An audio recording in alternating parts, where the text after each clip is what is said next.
Welcome back to Demo Hub Pod, everyone. Ready for another deep dive? Always. This time, we're focusing on AI and specifically trying to figure out where things are headed. Sounds like fun. Yeah. We've got a super interesting set of sources for this one. It's a pretty diverse mix, actually. Yeah. We've got the 2024 AI Index report. Oh, okay. So that's kind of like our big picture view. That's right. Gives us the lay of the land. But then we also have some insights from Wikipedia's overview of artificial intelligence. Okay, so that broadens our perspective a little bit. Exactly. And then, just to zoom in a little bit, we've got some blog posts from Google Research. Oh, cool. Always cutting edge. Yeah. And to top it all off, we're going to be diving into a book that tackles how AI changes the very definition of life. Max Tegmark's Life 3.0. Wow. Okay, so we're talking big trends, specific developments, and the philosophical stuff, too. That's right. The whole shebang. Sounds like a lot to unpack.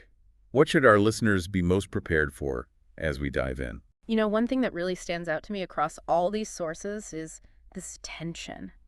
AI is advancing like crazy fast. Yeah. But we're still trying to figure out all the ethical implications. Right. Yeah, that's something we talk about a lot. Absolutely.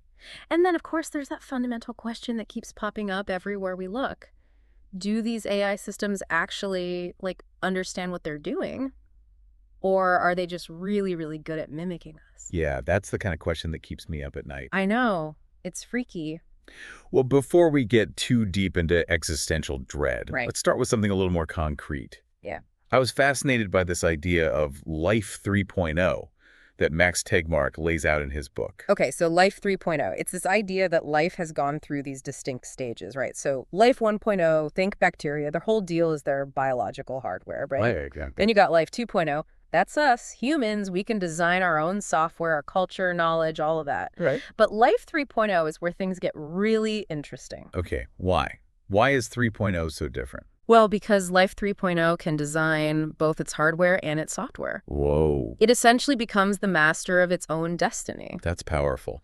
So the big question is, where do we fit into all of this? Exactly, yeah. With all the progress we're making in AI, are we on the verge of creating Life 3.0? And if so, what does that mean for humanity? Right. Are we about to make ourselves obsolete? It's almost like we're living in a science fiction novel, Yeah. except it's becoming our reality. That's a great way to put it. It's definitely mind-blowing stuff. But while we're contemplating the future of life itself, Yeah. there's a very real AI boom happening right now. Oh, absolutely. And the 2024 AI Index report really paints a picture of just how massive this thing is. It does. The numbers are pretty astonishing. Give me some highlights. Okay, so even though overall tech investment has been down, funding for generative AI, the kind of AI that creates new content, Yeah. it has absolutely exploded. We were talking almost 8 times the investment compared to 2022. Wow. A whopping $25.2 billion. That's insane. And geographically, does it look like any particular region is leading this charge? Definitely. It looks like the U.S. is way ahead of everyone else in terms of investment. Really? Yeah, way more than any other country. But there's this interesting twist. While investment in AI is soaring, the report also found that AI job postings actually went down in 2023. Wait, really? That seems counterintuitive. I know, right? You'd think if companies are pouring money into AI, they'd need more people to work in that field. Right, exactly. But what we're seeing is that businesses are increasingly adopting AI for things like cost reduction and revenue growth. So it's possible that AI is actually automating some jobs away, Oh, boy. even as it's creating new opportunities in other areas. So maybe instead of seeing more AI-specific jobs, what we'll see is a shift where more jobs just require some level of AI literacy. The ability to work alongside AI systems. Exactly. It's like that saying, AI won't replace you, a person who knows how to use AI will. Yeah, right. This report really underscores the need to adapt and develop those AI-related skills if we want to stay ahead of the curve. All right, so AI is booming, potentially changing the job landscape and maybe even pushing us towards a whole new definition of life. Right. But amidst all this excitement, Yeah. there's also a growing awareness of the need for what's being called responsible AI. Oh, absolutely. It's not enough to just develop powerful AI systems. We need to make sure they're developed and used in a way that's ethical, safe, and benefits society as a whole. 100%. But the AI Index report points out a real challenge here. The lack of standardized reporting on responsible AI Oh, yeah, for sure. makes it hard to compare different AI models and really assess the risks associated with each one. It's like trying to compare apples and oranges. Without clear standards, it's tough to know which models are being developed responsibly and which ones might pose potential problems down the line. So how do we address this lack of standardized reporting? Yeah. Is there any movement towards creating clear guidelines for responsible AI development? Well, there are a few initiatives out there. The AI Index report mentions a couple of organizations that are working on developing ethical frameworks for AI, so at least there's some recognition of the need for guidelines. Okay. But, whether those frameworks actually gain traction, whether companies are implementing them, that's the million-dollar question. Right. Yeah. It's still early days. Sounds like responsible AI is still very much a work in progress. Absolutely. Let's move on to a specific type of AI that's been making a lot of headlines lately, large language models, or LLMs. Okay, LLMs. What exactly are these things, and why are they such a big deal? Right, so LLMs, they're essentially AI systems that are trained on massive amounts of text data, and they're designed to understand and generate human-like text. Okay. And, they're behind some of the most impressive AI applications we've seen lately. Like what? Like chatbots that can actually hold a conversation. Oh, wow. Tools that can write different kinds of creative content, different formats. And even systems that can generate computer code. Okay, so they're like superpowered language processors. Yeah, exactly. But how do they actually work? What's going on under the hood? So under the hood, they're built on a type of neural network architecture called a transformer. And this allows them to process information in a really efficient way. So it's like their brains are wired differently than previous AI systems. Exactly. They can handle language in a more sophisticated way. And one of the things that makes LLMs so fascinating is that they sometimes exhibit what are called emergent abilities. Emergent abilities. What does that mean? It means they can do things that they weren't specifically programmed to do. They can solve problems in ways we didn't anticipate, almost like they're developing their own strategies. Okay, now that is both cool and a little creepy. Right. Can you give me an example of an emergent ability? Okay, get this. The Wikipedia article on LLMs mentions how some of these models have figured out how to use a mathematical technique called the discrete Fourier transform to do modular arithmetic addition. Okay. This is not something they were explicitly trained to do.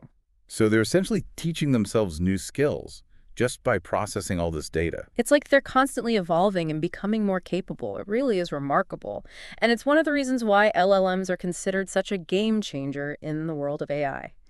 All right, so we've got these LLMs that are incredibly powerful and capable of learning new things.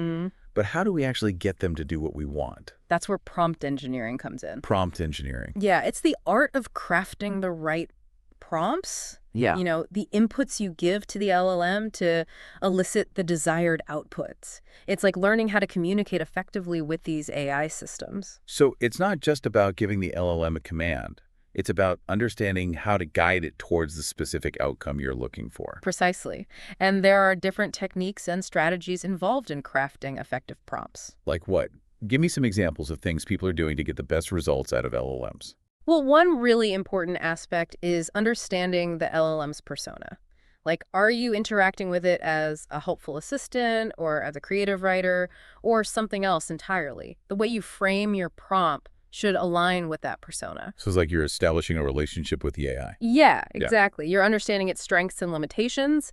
And then there are specific prompt patterns you can use depending on what you're trying to achieve. Okay. Like their persona patterns, audience persona patterns, visualization generator patterns. There's lots of options to play around with. But tell me, is prompt engineering something that only data scientists and AI experts need to worry about? Or is this a skill that's becoming relevant for a wider range of professionals? I think it's going to be increasingly important for anyone who works with data, writes content, or needs to automate tasks. Okay. So, marketers crafting compelling copy with the help of AI, or software developers generating code snippets using LLMs. The applications are really broad. So even if you're not building AI systems yourself, understanding how to interact with them effectively is going to be a valuable skill. Absolutely. And there are some great resources out there to help people get started with prompt engineering. The YouTube video we mentioned earlier, Prompt Engineering 2024 Full Course, is a great example. Okay, so we've covered a lot of ground here. AI is booming, LLMs are changing the game, and prompt engineering is becoming a crucial skill. But before we wrap up this part of our deep dive, I want to go back to that fundamental question we touched on earlier. Do LLMs actually understand what they're doing? It's a question that's sparked a lot of debate. On the one hand, we see these LLMs doing things that seem incredibly intelligent. They can write code, translate languages, even compose music. Right. It's tempting to say, wow, they must understand something. Yeah. It's hard to believe they're just mindless machines spitting out text. Right. And there's actually research that supports the idea that LLMs might have some level of understanding. The Wikipedia article on LLMs highlights how some of these models can even reason mathematically, Wow. which suggests a deeper cognitive process than just pattern recognition. But then on the other hand, there's the argument that LLMs are just really, really good at mimicking human language without actually grasping the meaning behind the words. Right. It's like a parrot that can repeat phrases but doesn't actually understand what they mean. Exactly. And then there's this really interesting analogy that Connor Leahy, he's a CEO of Conjecture, uses. He compares LLMs to these monstrous creatures called shoggoths. Shoggoths. Okay, now you've got my attention. All right, so shoggoths are these powerful shape-shifting creatures from H.P. Lovecraft's stories. Okay, yeah.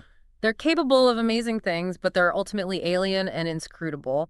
We might be able to control them to some extent, but we don't fully understand their motivations or their true nature. So it's like beneath the surface of these seemingly intelligent LLMs, there might be something we don't fully comprehend, something fundamentally different from human intelligence. It's both fascinating and a little unsettling. It definitely is, and it's a question that we'll likely continue to grapple with as LLMs become even more advanced. What constitutes understanding? And do these AI systems possess it? It's a question without a definitive answer, at least for now. Right. Welcome back to Demo Hub Pod. Kicking right back up on our deep dive into AI. That's right. It's a world that's both fascinating and, honestly, a little mind-boggling at times. You said it. Before we jumped into this next part, we were discussing whether LLMs actually understand the information they process. Right. Yeah, that's a question that really gets under my skin. I can see why. It's almost eerie to think these systems might just be mimicking human language without truly grasping the meaning behind the words. It is a little creepy when you put it that way. Yeah. But even if we set aside the question of true, quote-unquote understanding, there's no denying that LLMs are already having a huge impact on all kinds of fields. Oh, absolutely. They're popping up everywhere, from customer service chatbots Everywhere. to tools that help scientists analyze data. It really is incredible. Yeah. The applications are truly exploding. They are, yeah. In fact, there's an article on IBM's website, What is Deep Learning, that highlights how this type of AI is changing the game for businesses. Oh, interesting. Yeah, they're using it to personalize online shopping, create new business models that go direct to consumers. Wow. Even optimize delivery services. It's like AI is becoming the invisible backbone of so many industries. It really is. It is, yeah. And one area where AI is making particularly impressive strides is computer vision. Ah, computer vision. Teaching computers to see the world. That's right. That's always felt like one of the holy grails of AI to me. It has been a tough nut to crack, that's for sure. But deep learning has really revolutionized the field. How so? Well, that same IBM article, it explains how these algorithms can analyze mountains of visual data way more than humans could ever process. Right. This allows computers to not just identify objects and images, but actually recognize patterns and even start to understand the context of what they're seeing. So we're moving beyond just being able to say, hey, there's a cat in this picture, Right. to actually understanding what that cat is doing, where it is, maybe even what its intentions are. Well, not quite to the mind-reading cat stage yet. Okay. But the point is, AI is moving from simple image recognition towards a much deeper understanding of visual information. I see, yeah. Yeah. And that unlocks a ton of possibilities. Oh, tons. Self-driving cars, for example, rely heavily on computer vision to navigate their surroundings. Exactly. And think about medical diagnosis. Oh, wow, yeah. I've been reading about how AI is getting pretty good at analyzing medical images like x-rays and mammograms. Wow, that's incredible. Like, isn't it? AI spotting things that even trained doctors might miss. It's That's amazing, but also a little unsettling. Yeah, I can see that. The idea of an AI system telling you you're sick. It definitely comes with a lot of responsibility. Right. But the potential benefits are huge, too. Yeah.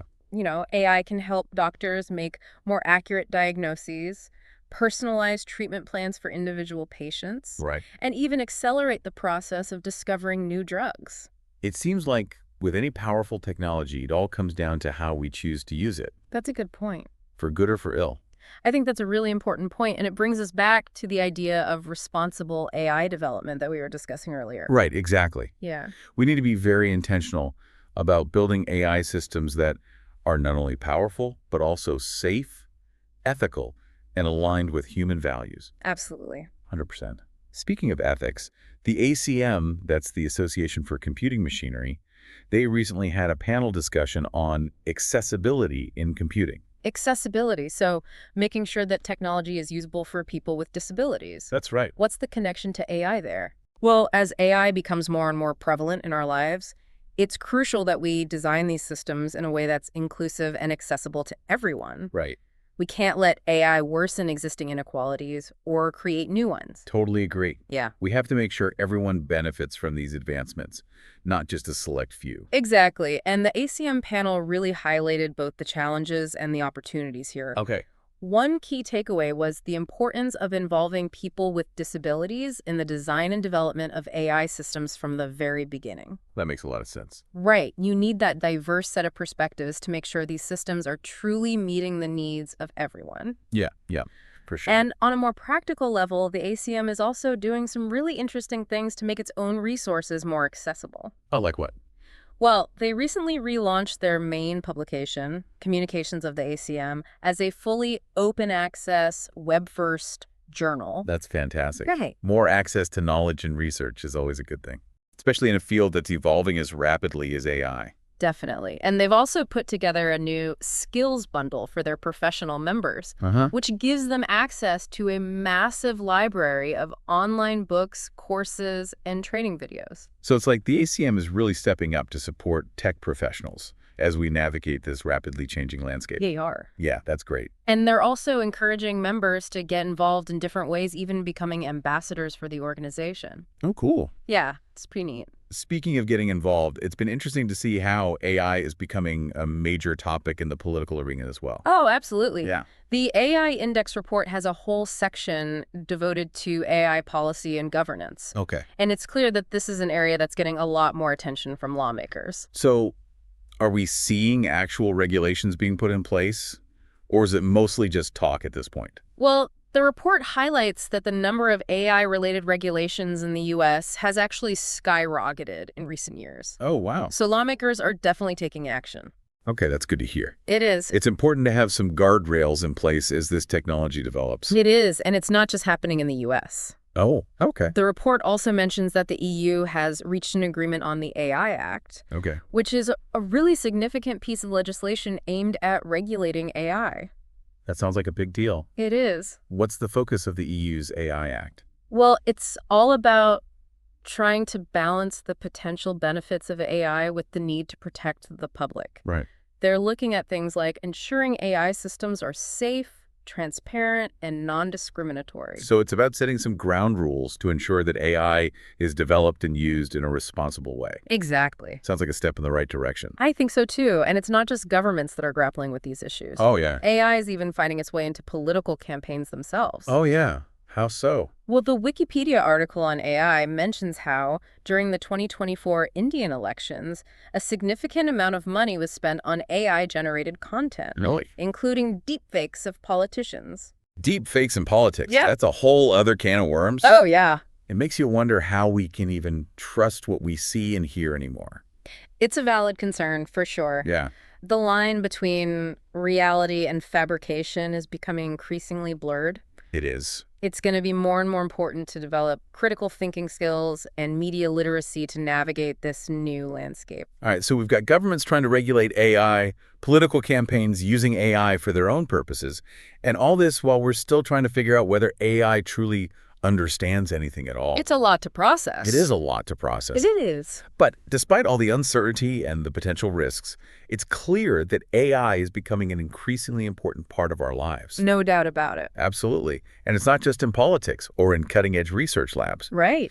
The AI Index report found that mentions of AI in Fortune 500 earnings calls have nearly doubled since 2018. Wow, really? Yeah. It's a sign that AI is moving from the fringes to the mainstream. It's becoming a core part of business strategy for many companies. And it seems like generative AI in particular is generating a lot of buzz in the business world. Makes sense, right? Yeah. It has the potential to automate all sorts of tasks, create new content, personalize customer experiences. Right. It's a powerful tool for companies looking to innovate and stay ahead of the competition. So it really feels like AI is infiltrating every aspect of our lives.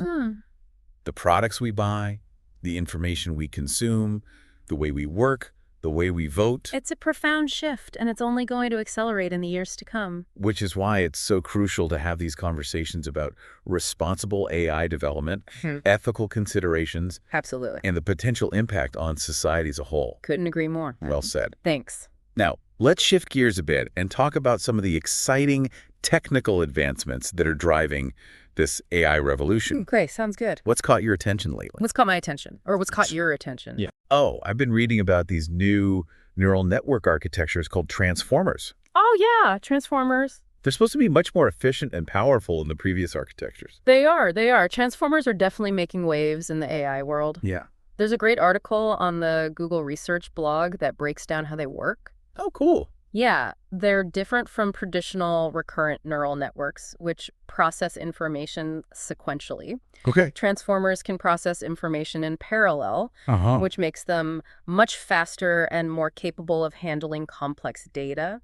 So they're like parallel processing for AI. Exactly, and they're also really good at understanding the relationships between different parts of a sentence or a piece of text, Oh, okay. which is crucial for things like language translation and text summarization. That makes sense. Yeah. So are these transformers behind some of the most impressive generative AI models we've seen? You bet. ChatGPT Yeah. and Google's Bard, Okay. for example, they're both built on transformers. Those are the models that can write poems, generate code, That's right. and even have somewhat convincing conversations, right? They are, and they're getting better all the time. It's amazing. It is. Yeah.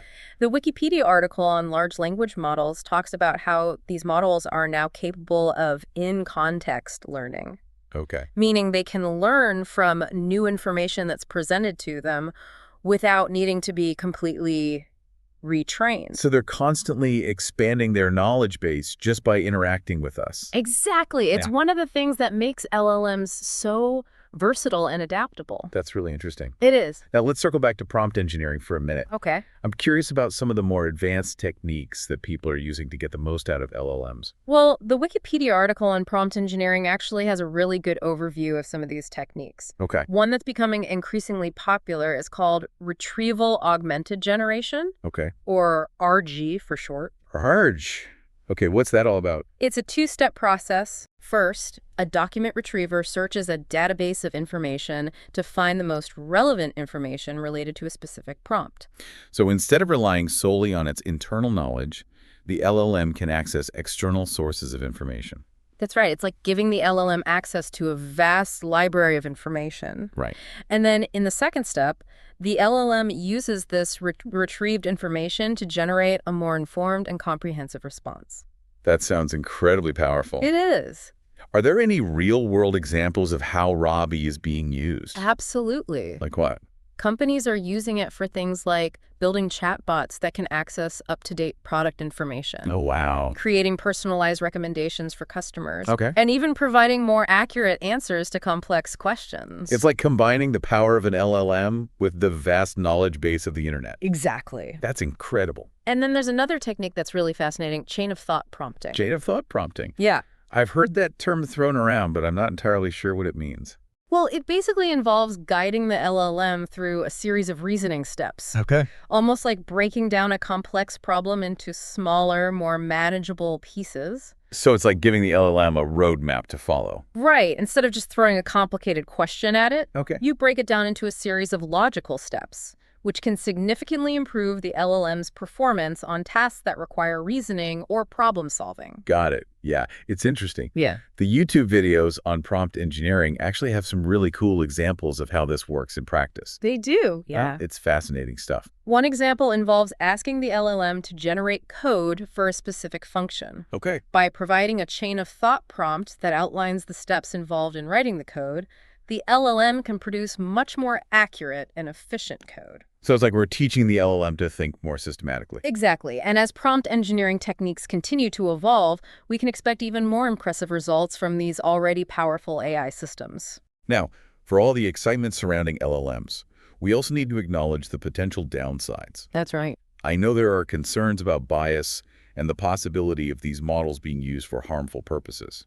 You're right. The Wikipedia article on LLMs has a whole section devoted to these issues. Oh, okay. One of the biggest concerns is algorithmic bias. Okay, right. Since LLMs are trained on massive data sets of text and code, if that data reflects existing societal biases, the LLM can end up perpetuating those biases in its output. Right. Yeah. So if the training data contains more examples of men in STEM fields than women, the LLM might be more likely to associate STEM careers with men. Exactly, and this can have real-world consequences, especially if these LLMs are being used to make decisions about things like hiring, lending, or even criminal justice. It's like we're unintentionally baking our own biases into these powerful systems. It's a serious problem. Yeah, it is. And then there's the potential for misuse. Right. LLMs can be used to generate fake news, create convincing spam emails, or even impersonate real people. That's scary stuff. It is. It sounds like we need to be very careful about how we develop and deploy these models. Absolutely. We need to prioritize transparency, accountability, and ethical considerations throughout the entire AI development process. And we need to educate ourselves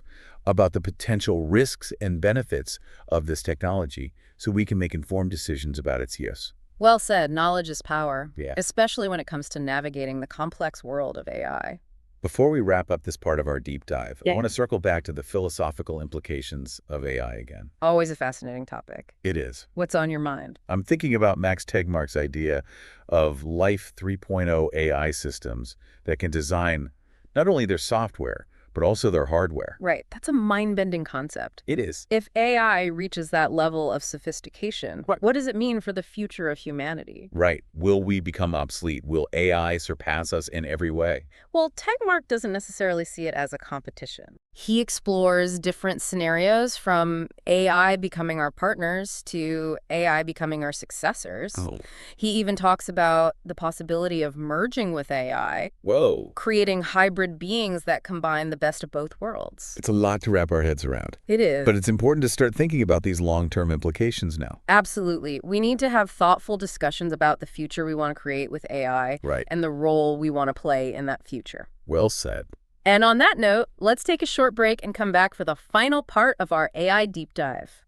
Stay tuned, folks. We've got more insights and thought-provoking questions coming your way. And we are back for the final part of our AI deep dive here on DemoHub Pod. It's been quite a journey. It really has. From the explosive growth of AI to the mind-boggling capabilities of LLMs, Yeah. and even pondering what it means to be human in the age of intelligent machines. Lots to digest, for sure. Lots to digest. And I know a lot of our listeners are probably thinking, What are they thinking? okay, all this AI stuff is fascinating, but what does it actually mean for my career? Right. What do I need to know to stay ahead of the curve? It's a great question, and one that's top of mind for a lot of tech professionals these days. Yeah. One thing that really jumps out from all of our sources is the rising importance of prompt engineering. Prompt engineering. Yeah, we touched on it earlier. Yeah.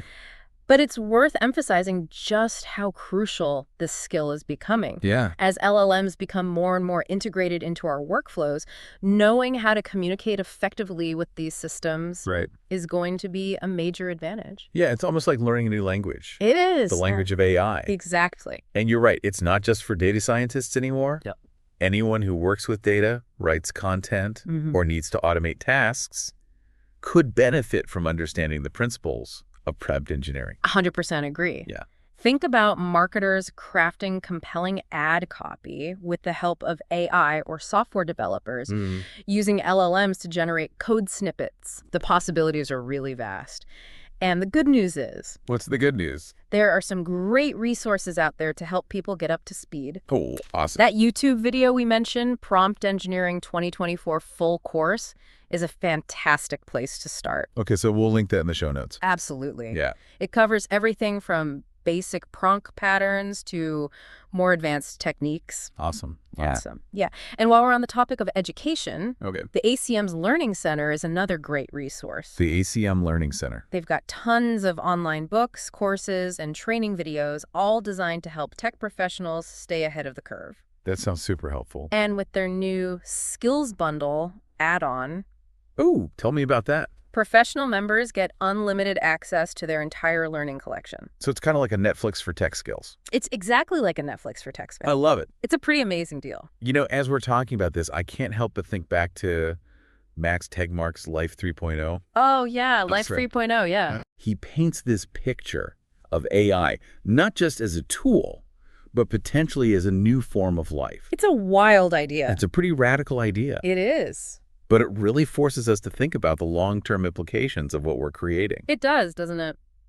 If AI does reach that level of sophistication, where it can design not only its software but also its hardware, Right. how will we coexist? What role will humans play in a world increasingly shaped by intelligent machines? Those are some big questions. In questions. And I don't think anyone have all the answers yet, but I do think it's crucial that we start having these conversations now No. Yeah. while we still have a chance to influence the trajectory of AI development. I couldn't agree more. Yeah. We need to approach this with a sense of responsibility, thinking not just about the technological advancements, but also the ethical implications. Yes. The potential impact on society, and even what it means to be human in this new era. Well said. We've covered a lot of ground in this deep dive, and I hope our listeners are walking away with a better understanding of the current state of AI, Me too. the challenges and opportunities that lie ahead. It's a fascinating time to be working in tech. It is. And AI is at the forefront of so much innovation. Absolutely. So for all our listeners out there, we want to leave you with this. As AI continues to evolve, what role do you want to play in shaping its development and its impact on the world? That's the question. Are you excited about the possibilities? Concerned about the potential risks? Yeah, we'd love to hear your thoughts. Share your comments, questions, and insights on our social media channels. Let's keep this conversation going. And as always, thanks for joining us on this deep dive into the world of AI. Our pleasure. We hope you found it insightful and thought-provoking. We did. If you enjoyed this episode, don't forget to like, share, and subscribe to Demo Hub Pod for more explorations of the cutting edge of tech and AI. We'll be back soon with another deep dive into the latest trends and developments shaping the future. Until then, keep innovating and stay curious.